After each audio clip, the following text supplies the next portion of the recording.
Hello everyone, welcome to MS education TV. 10th class के जितने भी स्टूडेंट हैं एक बार इस वीडियो को ज़रूर देखें। इस वीडियो में आपको फिजिकल एजुकेशन का कंप्लीट सॉल्यूशन देखने को मिलेगा। यदि आपको और भी सब्जेक्ट के सॉल्यूशन देखने हैं तो मेरे यूट्यूब चैनल के ऊपर जाके देख सकते हैं। और यदि आपको क्वेश्चन पेपर डाउनलोड करने हैं विद आंसर तो इसी वीडियो के डिस्क्रिप्शन में आपको वेबसाइट का लिंक मिल जाएगा, वहाँ से आप इनको डाउनलोड कर सकते हैं। फर्स्ट क्वेश्चन देखिए, स्वस्थ वातावरण किसे कहते हैं? स्वस्थ रहने के लिए व्यक्ति को किन नियमों का पालन करना चाहिए? तो देखिए आंसर, स्वस्थ वातावरण का अर्थ यह है व्यक्ति का वह ज्ञान है जो उसको अपनी अच्छी सेहत बनाए रखने के लिए और आसपास की सफाई आदि का ज्ञान प्रदान करता है, जिससे व्यक्ति तंदुरुस्त व खुशियों से भरपूर जीवन का आनंद उठा सके। व्यक्ति स्वस्थ वातावरण में रहकर ही स्वस्थ रह सकता है। यदि हम अपने आसपास की सफाई जैसे घर, गली, मोहल्ला, गांव, कस्बा और शहर आदि को साफ रखें तो हम स्वास्थ्यवर्धक वातावरण बनाए रखने में सफल होंगे। यदि कोई देश अपने देशवासियों के स्वास्थ्य को उत्तम बनाना चाहता है तो उसे स्वस्थ वातावरण में रहना पड़ेगा। स्वस्थ वातावरण में ही हम अपने स्वास्थ्य को सेहतमंद और निरोग बना सकते हैं। नेक्स्ट यहाँ पे है, स्वस्थ रहने के लिए आवश्यक नियम कौन कौन से हैं? तो इसमें जो फर्स्ट नियम है कि शारीरिक संस्थानों और अंगों का ज्ञान। हमें अपने शरीर के संस्थानों या अंगों जैसे कि दिल, अमाशय, फेफड़े, तिल्ली, गुर्दे, कंकाल संस्थान, मांसपेशी संस्थान, उत्सर्जन संस्थान आदि का ज्ञान होना चाहिए। नेक्स्ट पॉइंट है डॉक्टरी जांच। समय समय पर हमें अपने शरीर की डॉक्टरी जांच अवश्य करवानी चाहिए, इससे हमें अपने स्वास्थ्य के बारे में जानकारी रहती है। नेक्स्ट पॉइंट है निद्रा व विश्राम। रात को समय पर सोना चाहिए और शरीर को पूरा विश्राम देना चाहिए। नेक्स्ट पॉइंट है व्यायाम यानी कि एक्सरसाइज। प्रतिदिन नियमित व्यायाम या सैर आदि करनी चाहिए। हम नियम करनी चाहिए। यानी कि नित लगातार व्यायाम या सैर आदि करनी चाहिए। हमें नियमित रोग व आसन आदि भी करना चाहिए। नेक्स्ट पॉइंट है सांस। हमें हमेशा नाक द्वारा सांस लेना चाहिए। नाक से सांस लेने से हमारे शरीर को शुद्ध हवा प्राप्त होती है, क्योंकि नाक के बाल हवा में उपस्थित धूल कणों को शरीर के अंदर आने से रोक लेते हैं। नेक्स्ट पॉइंट है साफ वस्त्र। हमें हमेशा साफ सुथरे और ऋतु के अनुसार कपड़े पहनने चाहिए। नेक्स्ट पॉइंट है शुद्ध व स्वस्थ वातावरण। हमें हमेशा शुद्ध एवं स्वस्थ वातावरण में रहना चाहिए। इसी के अथवा में देखिए क्वेश्चन और दिया गया है। क्वेश्चन है, भूमि प्रदूषण से क्या अभिप्राय है? भूमि प्रदूषण के प्रभाव व रोकथाम के उपायों का वर्णन करें। सबसे पहले बात कर लेते हैं भूमि प्रदूषण है क्या। देखिए, भूमि प्रदूषण जिसको हम मृदा प्रदूषण भी बोलते हैं, भूमि के भौतिकी, रासायनिक व जैविक गुणों में ऐसा अवांछनीय परिवर्तन जिसका प्रभाव मानव जीवों या पेड़ पौधों पर पड़ता है तथा जिससे भूमि की उपयोगिता नष्ट हो, भूमि प्रदूषण कहलाता है। भूमि पर कचरा, खाद व अन्य विषाक्त पदार्थ फेंकने से प्रदूषण होता है। इससे भूमि का निम्नीकरण होता है तथा मिट्टी की गुणवत्ता प्रभावित होती है। लोगों की भूमि के प्रति बढ़ती लापरवाही के कारण भूमि प्रदूषण तेजी से बढ़ रहा है। नेक्स्ट है भूमि प्रदूषण के प्रभाव। तो इसमें पहला प्रभाव है जलवायु परिवर्तन। भूमि संदूषण जैसे कि खनन, खेती और कारखानों के कारण होता है। हानिकारक रसायनों को मिट्टी और पानी में प्रवेश करने की अनुमति दे सकता है। इन रसायनों में खाद्य श्रृंखला को नष्ट करने, जानवरों और पौधों को मारने की क्षमता होती है। नेक्स्ट पॉइंट है अम्ल वर्षा। वन, विशेष रूप से अधिक ऊंचाई वाले वन, अम्लीय वर्षा और कोहरे से भी नुकसान पहुंचाते हैं। एसिड कैल्शियम जैसे महत्वपूर्ण पोषक तत्वों को कम कर देता है और एल्यूमिनियम को मिट्टी में छोड़ देता है, जिससे पेड़ों के लिए पानी को अवशोषित करना मुश्किल हो जाता है। अम्ल पेड़ों की पत्तियों और सुइयों को भी नुकसान पहुंचाता है। नेक्स्ट है खेतों का गिरावट यानी कि खेती में गिरावट। ठीक है, एक तरीके से आप ये कह सकते हैं। मिट्टी के प्रदूषण के परिणाम स्वरूप एक चेन रिएक्शन होती है। यह मिट्टी की जैव विविधता को बदल देता है, मिट्टी के कार्बनिक पदार्थ को कम कर देता है और मिट्टी की छानने की क्षमता को कम कर देता है। यह मिट्टी और भूजल में निहित पानी को भी दूषित करता है, जिसके परिणाम स्वरूप मिट्टी में पोषक तत्वों का संतुलन होता है। नेक्स्ट है भूमि प्रदूषण रोकने के उपाय। तो इसमें पहला उपाय है फसलों पर छिड़कने वाले विषैले दवाओं के प्रयोग पर प्रतिबंध। सेकंड पॉइंट है गांव और नगरों में गंदगी को एकत्रित करने के लिए उचित स्थान। इसमें थर्ड पॉइंट है खेतों में पानी की उचित व्यवस्था। फोर्थ पॉइंट है कृत्रिम उर्वरकों के स्थान पर परंपरागत खाद का प्रयोग। नेक्स्ट है वनों के विनाश पर प्रतिबंध तथा अधिक से अधिक पेड़ पौधे लगाने। नेक्स्ट पॉइंट है पॉलीथीन का उपयोग नहीं करना चाहिए। नेक्स्ट क्वेश्चन है प्राचीन ओलंपिक खेलों पर विस्तार पूर्वक नोट लिखिए। देखिए आंसर, प्राचीन ओलंपिक खेलों की शुरुआत 776 ईसा पूर्व में हुई थी। ये खेल यूनान के ओलंपिया शहर में आयोजित किए गए थे। इन खेलों का आयोजन प्रत्येक 4 साल बाद हुआ था। ये खेल यूनानियों की देन थी जो उनके देवी देवताओं की बजाय जीएस देवता के सम्मान में आयोजित किए गए थे। प्राचीन ओलंपिक खेल 5 दिनों तक चलते थे जिनमें केवल यूनानी ही भाग लेते थे। नेक्स्ट देखिए प्राचीन ओलंपिक खेलों का उद्देश्य।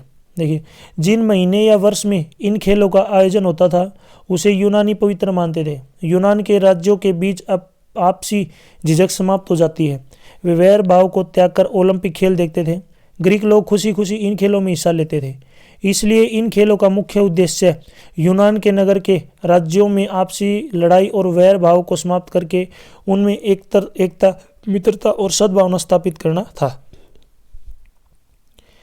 नेक्स्ट देखिए प्राचीन ओलंपिक खेलों में क्या क्या नियम थे वो देखिए। ओलंपिक खेलों में केवल यूनान के नागरिक ही भाग ले सकते थे। ओलंपिक खेलों में भाग लेने वाले खिलाड़ी को 10 माह का प्रशिक्षण यानी कि ट्रेनिंग दी जाती थी। इन खेलों में भाग लेते समय उसे सौगंध लेनी पड़ती थी कि उसने प्रशिक्षण प्राप्त किया है। खिलाड़ियों को खेल आरंभ होने से 1 माह पूर्व यानी कि 1 महीने पूर्व ओलंपिया शहर में पहुंचना होता था। सभी खिलाड़ियों को खेलों में शांतिपूर्वक भाग लेने के लिए सौगंध लेनी पड़ती थी। महिलाएं इन खेलों में भाग नहीं ले सकती थी तथा उन्हें देखने की भी आज्ञा नहीं थी। नेक्स्ट है प्राचीन ओलंपिक खेलों के पुरस्कार। देखिए प्राचीन ओलंपिक खेलों के विजेता खिलाड़ियों को बहुत मान सम्मान दिया जाता था। विजेता खिलाड़ियों को जीएस देवता के मंदिर में पवित्र जैतून वृक्ष की टहनियों का समूह बनाकर रखा जाता था। लोग जीविकोपार्जन को धन दौलत और पशु उपहार के रूप में देते थे। कभी लोग उनके नाम से गीत गाते थे। शहर की दीवारें और दरवाजे उनके स्वागत के लिए सजाए जाते थे। वे देश के हीरो थे। प्रत्येक यूनानी वासी की इच्छा इन मैचों में विजेता बनने की थी। नेक्स्ट है प्राचीन ओलंपिक खेलों का महत्व। तो प्राचीन ओलंपिक खेलों को ग्रीक लोग एक धार्मिक उत्सव की भांति मना रहे थे। जब ये खुले होते थे तो सारे देश में लड़ाई झगड़े बंद हो जाते थे और ओलंपिया के मैदान में शत्रु मित्रों की भांति विद्वान बैठे थे। प्रत्येक और शांति, घनिष्ठता, मित्रता वाला वातावरण पैदा हुआ था। ये मुआवजा व मित्रता के संदेश देते थे। इसी के अथवा में देखिए क्वेश्चन और दिया गया है, अंतर्राष्ट्रीय ओलंपिक समिति क्या है, इसके कार्य व उद्देश्यों का उल्लेख कीजिए। तो देखिए अंतर्राष्ट्रीय ओलंपिक समिति, जिसको इंटरनेशनल ओलंपिक कमेटी यानी कि शॉर्टकट में IOC बोलते हैं, इसकी स्थापना 23 जून 1894 को पियरे डी कोबर्टिन ने की थी। यह एक गैर सरकारी अंतर्राष्ट्रीय संगठन है। 23 जून को हर साल ओलंपिक दिवस के रूप में मनाया जाता है। IOC दुनिया भर में आधुनिक ओलंपिक आंदोलन का सर्वोच्च शासी निकाय है। IOC हर 4 साल में ग्रीष्मकालीन ओलंपिक खेलों, शीतकालीन ओलंपिक खेलों और युवा ओलंपिक खेलों का आयोजन करता है। IOC द्वारा आयोजित पहला ग्रीष्मकालीन ओलंपिक 1896 में एथेंस में और 1924 में फ्रांस में पहला शीतकालीन ओलंपिक आयोजित किया गया था। 1992 तक ग्रीष्मकालीन और शीतकालीन ओलंपिक दोनों एक ही वर्ष में आयोजित किए जाते थे। नेक्स्ट इनके कार्य की बात करें तो अंतर्राष्ट्रीय ओलंपिक समिति IOC का मुख्य कार्य ओलंपिक आंदोलन को बढ़ावा देना और ओलंपिक आंदोलन का नेतृत्व करना है। खेल और खेल प्रतियोगिताओं के संगठन, विकास और समन्वय को प्रोत्साहित करने और समर्थन करने के लिए ओलंपिक खेलों का नियमित आयोजन सुनिश्चित करना। सक्षम सार्वजनिक या निजी संगठनों और अधिकारियों के साथ सहयोग करने का प्रयास करें ताकि खेल मानवता की सेवा करें और शांति को बढ़ावा दे। ओलंपिक आंदोलन को प्रभावित करने वाले किसी भी प्रकार के भेदभाव के खिलाफ कार्य करना। पुरुषों और महिलाओं की समानता के सिद्धांत को लागू करने की दृष्टि से सभी स्तरों पर और सभी संरचनाओं में खेलों में महिलाओं को बढ़ावा देने के लिए, ठीक है। नेक्स्ट बात करें इनके उद्देश्य। इनका उद्देश्य क्या है तो ओलंपिक आंदोलन का लक्ष्य है ओलंपिक भावना, जिसके लिए पारस्परिक समझदारी के साथ साथ मित्रता, एकजुटता और ईमानदारी की भावना आवश्यक है तथा भेदभाव रहित खेलों के माध्यम से युवाओं को शिक्षित करके शांतिपूर्ण और सुखी संसार के सृजन में योगदान देना। ओलंपिकवाद एक जीवन दर्शन है जो शरीर, इच्छा और मन के गुणों को संतुलित रूप से संगठित और विकसित करता है। खेल को संस्कृति और शिक्षा से जोड़कर ओलंपिकवाद एक ऐसी जीवन शैली विकसित करने का प्रयास करता है जो प्रयत्नों, अच्छे उदाहरणों के शैक्षणिक मूल्यों तथा सार्वभौमिक मौलिक नैतिक सिद्धांतों से आनंदित होने पर आधारित होती है। नेक्स्ट क्वेश्चन है, संक्रामक रोगों का क्या अर्थ है? संक्रामक रोगों के बचावात्मक उपायों का वर्णन करें।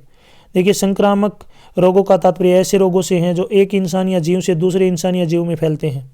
इस प्रकार के रोग किसी न किसी रोग जनित कारकों, रोगाणुओं जैसे प्रोटोजोआ, यीस्ट, बैक्टीरिया, वायरस इत्यादि के माध्यम से एक व्यक्ति से दूसरे व्यक्ति में फैलकर उसे संक्रमित कर सकते हैं। मलेरिया, टाइफाइड, चेचक, इन्फ्लुएंजा आदि संक्रामक रोगों के उदाहरण हैं। अब इनकी बचाव यानी कि रोकथाम की बात करें, किस तरीके से बचा जा सकता है। संक्रामक रोगों से बचावात्मक उपाय, पहला है खाना खाने से पहले और बाद में अपने हाथों को नियमित रूप से धोएं। ऐसी किसी भी सतह को छूने से जो दूषित हो सकती है या किसी ऐसे व्यक्ति के साथ शारीरिक संपर्क में आना जो संक्रमित या बीमार हो सकता है। बैक्टीरिया मारने वाले हैंड वॉश का उपयोग करने की आदत विकसित करने से आपको सुरक्षित रहने में मदद मिल सकती है। सेकंड पॉइंट है, यौन संचारित रोगों से बचने के लिए सुरक्षित यौन संबंध का प्रयोग करें और गर्भ निरोधक का उपयोग करें। थर्ड पॉइंट है, ऐसे भोजन का सेवन न करें जो खराब हो सकता है, जम सकता है या लंबे समय तक बाहर रखा हो। नेक्स्ट पॉइंट है, बैक्टीरिया के निर्माण से बचने के लिए समय समय पर अपने घर की सतहों को साफ करें। इस अभ्यास को और अधिक प्रभावित करने के लिए आप एंटी बैक्टीरियल सरफेस क्लीनर का उपयोग कर सकते हैं। नेक्स्ट पॉइंट है, अपने बिस्तर को साफ और सूखा रखें और अपनी चादरों को बार बार बदलें। आपको अपने बेडरूम में उचित वेंटिलेशन भी सुनिश्चित करना चाहिए। बैक्टीरिया अक्सर कम वेंटिलेशन या नमी या आर्द्रता वाले क्षेत्रों में बनते हैं। नेक्स्ट पॉइंट है, समय समय पर पीने के पानी का ध्यान रखना चाहिए और पीने के पानी के द्वारा होने वाले संक्रामक यौगिकों से बचने के लिए क्लोरीन और लाल दवाई युक्त ही पानी पीने के लिए उपयोग करना चाहिए। इसके अलावा पानी पीने योग्य बनाने के लिए आधुनिक यंत्रों या उपकरणों का भी प्रयोग किया जा सकता है। ऐसा करने से पानी के खतरनाक कीटाणु नष्ट हो जाते हैं। नेक्स्ट पॉइंट है, रोगी को घर के शेष लोगों से अलग रखना चाहिए।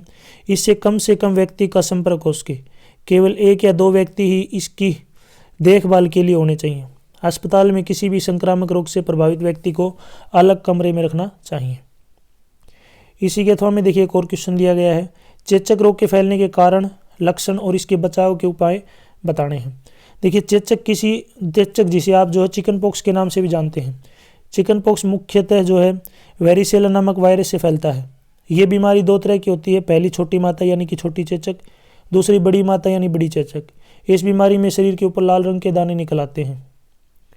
नेक्स्ट इसकी कारण की बात करें, कारण क्या क्या है देखिए, सांस की बूंदों के माध्यम से खांसना या छींकना, भोजन साझा करने में भी यह रोग फैलता है।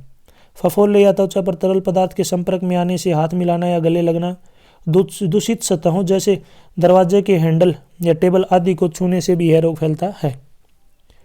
लक्षण की बात करें, क्या क्या लक्षण हैं। इसमें रोगी को काफ़ी तेज बुखार आता है, जिसके बाद धीरे धीरे शरीर पर लाल दाने होने लगते हैं। सिर दर्द होता है, गला बैठ जाता है, नाक बहने लगती है, शरीर में दर्द होता है, मन मचलाता है। शरीर पर जो दाने निकले होते हैं उन पर खुजली होती है। दानों के चारों तरफ लाल घेरे बन जाते हैं और उन पर सूजन आने लगती है। इन लक्षणों से चेचक की बीमारी को पहचाना जा सकता है। बचाव के उपाय की बात करें, कौन कौन से उपाय हैं जिनसे बचा जा सकता है। जितना हो सके बच्चे का कमरा ठंडा रखें और उन्हें सूती वस्त्र पहनाएं। फोड़ और फुंसी पर एंटीबायोटिक क्रीम लगाएं। रोगी को स्वस्थ संतुलित आहार दें। नीम को नहाने वाले पानी में डालकर उबाल लें और फिर उस पानी से रोगी को नहलाएं। रोगी के कपड़े और तौलिया आदि को रोज नीम के पानी अथवा डिटॉल मिले पानी से धोएं। नेक्स्ट क्वेश्चन है, दूध एक संपूर्ण भोजन है। इस कथन पर आप विचार प्रकट करें। तो दूध को एक संपूर्ण पौष्टिक आहार के रूप में जाना जाता है, जिसे शाकाहारी हो या मांसाहारी हो, बच्चा हो या बुजुर्ग हो, सभी वर्ग के लोग सेवन कर सकते हैं। दूध में calcium, magnesium, zinc, phosphorus, iodine, iron, potassium, folates, vitamin A, vitamin D, riboflavin, vitamin B12, protein और स्वस्थ फैट मौजूद होते हैं। दूध में सभी तत्व पर्याप्त मात्रा में होने के साथ साथ ही उनमें आपस में उचित अनुपात अथवा संतुलन रहता है, जिससे शरीर द्वारा उनका उपयोग अधिकतम होता है। दूध में ऐसी प्रोटीन की भी अच्छी मात्रा पाई जाती है जिससे शरीर को बीमारियों से लड़ने में क्षमता मिलती है। दूध एक स्वादिष्ट और रुचिकर खाद्य पदार्थ है। इसमें 80% से अधिक जल होने के कारण पेट भरने से भूख शांत हो सकती है या शांत होती है। रिपोर्ट के मुताबिक यह बात साबित की गई है कि जो लोग रोजाना कम से कम 1 गिलास दूध पीते हैं वे हमेशा मानसिक और बौद्धिक तौर पर बेहतर स्थिति में होते हैं। नेक्स्ट क्वेश्चन देखिए। नेक्स्ट क्वेश्चन है, गणतंत्र दिवस पर एक नोट लिखिए। देखिए, भारत के संविधान को 26 नवंबर 1949 को संविधान सभा द्वारा अपनाया गया था और 26 जनवरी 1950 को लागू हुआ था। इसके पश्चात हर साल 26 जनवरी को गणतंत्र दिवस के रूप में मनाया जाता है। इस दिन भारतीय अधिनियम एक्ट को हटाकर भारतीय संविधान को लागू किया गया था। वह लोकतांत्रिक प्रणाली के साथ भारतीय संविधान को जोड़ा गया था। 26 जनवरी के दिन नई दिल्ली में सांस्कृतिक कार्यक्रमों का आयोजन किया जाता है, जिससे भारत के राष्ट्रपति द्वारा ध्वजारोहण किया जाता है। नेक्स्ट है, इस दिन स्कूल, कॉलेजों, सरकारी संस्थानों में भी तिरंगा फहराया जाता है। रैलियां निकालकर नारे लगाए जाते हैं व वीर सपूतों को याद किया जाता है। छात्रों द्वारा स्कूलों में अलग अलग कार्यक्रमों का आयोजन किया जाता है। 26 जनवरी यानी गणतंत्र दिवस प्रत्येक भारतीय नागरिक के लिए राष्ट्रीय गौरव और सम्मान का दिन है। नेक्स्ट क्वेश्चन है, ऐच्छिक और अनैच्छिक मांसपेशियों में अंतर बताइए। सबसे पहले देखिए, ऐच्छिक मांसपेशियां ये बहुकेंद्रीय होती हैं, ये दंड के आकार की होती हैं, ये अशाखित होती हैं। नेक्स्ट है, ये धारी युक्त होती हैं। उदाहरण की बात करें, हाथ, पैर, मुख और कंकाल की पेशियां। नेक्स्ट बात करें अनैच्छिक मांसपेशियां। अनैच्छिक मांसपेशियां कौन सी होती हैं? ये एकल केंद्रीय होती हैं, ये बेलन के आकार की होती हैं, इनके मध्य भाग में फूले हुए स्थल पर केंद्रक होता है, ये धारियों में से रहित होती हैं। हृदय, रक्त वाहिकाओं की जो है पेशियां इनका उदाहरण है। नेक्स्ट है, नॉकआउट प्रणाली का संक्षिप्त में वर्णन कीजिए। इन टूर्नामेंट में अगर कोई टीम एक बार हार जाती है या हार जाए तो वह सीधा बाहर कर दी जाती है, उसे खेलने का दोबारा मौका नहीं मिलता है। केवल जीतने वाली टीमें ही प्रतियोगिता में बनी रहती हैं। बाहर होने के डर से हर टीम अपना श्रेष्ठ प्रदर्शन करती है। इन टूर्नामेंट में समय और पैसे की काफ़ी बचत होती है, क्योंकि इनमें मैचों की संख्या काफ़ी कम होती है और इसलिए मैच जल्दी समाप्त हो जाते हैं। नेक्स्ट क्वेश्चन है, महिलाओं के लिए शारीरिक शिक्षा का क्या महत्व है? तो शरीर के विभिन्न अंगों की संरचना व उनके कार्य की विधि का शिक्षा को शारीरिक शिक्षा कहते हैं। शारीरिक शिक्षा शब्द का प्रयोग शारीरिक क्रियाओं के लिए किया जाता है, क्योंकि शारीरिक शिक्षा परमात्मा की सर्वोत्तम रचना मनुष्यों के लिए अति आवश्यक है। स्वस्थ शरीर में स्वस्थ मस्तिष्क निवास करता है। स्वस्थ शरीर कैसे रहे, इस हेतु शारीरिक शिक्षा के ज्ञान की जानकारी प्रत्येक इंसान के लिए जरूरी है। महिलाओं के खेलों में भाग लेने से उनके संवेगों का विकास हो जाता है, जिससे वे राहत महसूस करते हैं। संवेगों पर नियंत्रण ही सफल और सुखी जीवन व्यतीत करने की पहली सीढ़ी है। शारीरिक शिक्षा का एक महत्वपूर्ण उद्देश्य महिलाओं या छात्राओं के चरित्र का निर्माण करना है। नेक्स्ट क्वेश्चन है, ओलंपिक पुरस्कारों पर एक संक्षिप्त टिप्पणी लिखिए।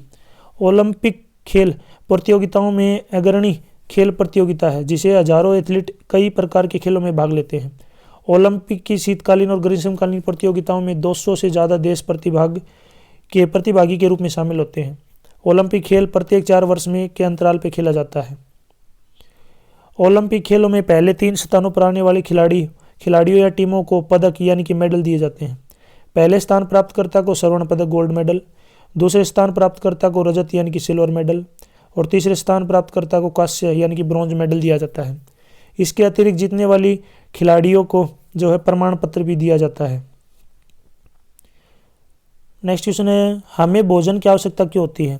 भोजन किसी प्राणी को पर्याप्त पोषण प्रदान करने के लिए ग्रहण की जाने वाली कोई भी सामग्री है।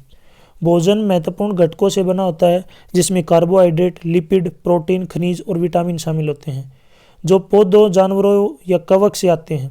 शरीर की वृद्धि के लिए, कार्य करने की ऊर्जा के लिए, विभिन्न रोगों से बचाव या जीवित रहने के लिए हमें भोजन की आवश्यकता होती है। यदि हम घायल या अस्वस्थ हैं तो हम जो भी भोजन करते हैं वह हमारे शरीर को विकसित होने और ठीक होने के लिए महत्वपूर्ण पोषण प्रदान करता है। नेक्स्ट क्वेश्चन है, राष्ट्रीय ध्वज किन किन अवसरों पर फहराया जाता है? तो देखिए, राष्ट्रीय ध्वज जो है 15 अगस्त स्वतंत्रता दिवस यानी कि इंडिपेंडेंस डे और 26 जनवरी यानी कि गणतंत्र दिवस रिपब्लिक डे पर जो फहराया जाता है। नेक्स्ट क्वेश्चन है, एड्स से क्या अभिप्राय है? एड्स को एक्वायर्ड एमिनो डेफिशिएंसी सिंड्रोम के रूप में भी जाना जाता है, ये फुल फॉर्म है इसकी। यह रोग HIV यानी कि ह्यूमन इम्यूनो डेफिशिएंसी वायरस यानी कि विषाणु के द्वारा होता है, जो शरीर के प्रतिरक्षी संस्थान को निष्क्रिय कर देता है और शरीर किसी भी प्रकार के संक्रमण से शीघ्र ही ग्रस्त हो जाता है। इस रोग के विषाणु तीव्र गति से श्वेत रुधिर कोशिकाओं यानी कि व्हाइट ब्लड सेल, जिसको हम WBC बोलते हैं, में वृद्धि और विभाजन करते हैं। श्वेत रुधिर कोशिकाएं हमारे शरीर की संक्रमण से प्रतिरक्षा करती हैं। इनके प्रभावित होने पर संक्रमण सरल तथा शीघ्र हो जाता है। एड्स संक्रमित व्यक्ति के साथ यौन संपर्क, रक्त आदान और जो है संक्रमित सुई या ब्लेड के साझा उपयोग से दूसरे व्यक्ति में फैलता है। नेक्स्ट है, पाचन संस्थान के मुख्य अंगों के नाम बताइए। तो इसमें पहला है मुख, माउथ, दूसरा है ग्रसनी यानी कि फेरिक्स, तीसरा है ग्रास नली, ओइसोफेगस, आमाशय स्टोमच, छोटी आंत स्मॉल इंटेस्टाइन, बड़ी आंत लार्ज इंटेस्टाइन। नेक्स्ट है मलाशय रेक्टम, गुदा यानी कि एनस। सहायक पाचन ग्रंथियों में लाल ग्रंथि, यकृत और पित्ताशय और अग्नाशय है। नेक्स्ट क्वेश्चन है, रोगी को अलग रखने से क्या अभिप्राय है? रोगी को अलग रखने से अभिप्राय यह होता है कि उसे विशेष देखभाल की आवश्यकता होती है, क्योंकि जब भी कोई यदि रोगी होता है तो उसका शरीर कमज़ोर हो जाता है। ऐसी स्थिति में उसे विशेष देखभाल की आवश्यकता होती है।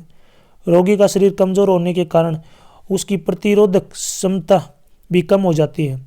उस पर कोई भी संक्रमण आसानी से जो है पकड़ कर जाएगा, इसलिए उसे अलग ऐसी जगह रखा जाता है जहाँ कोई संक्रमण न हो सके।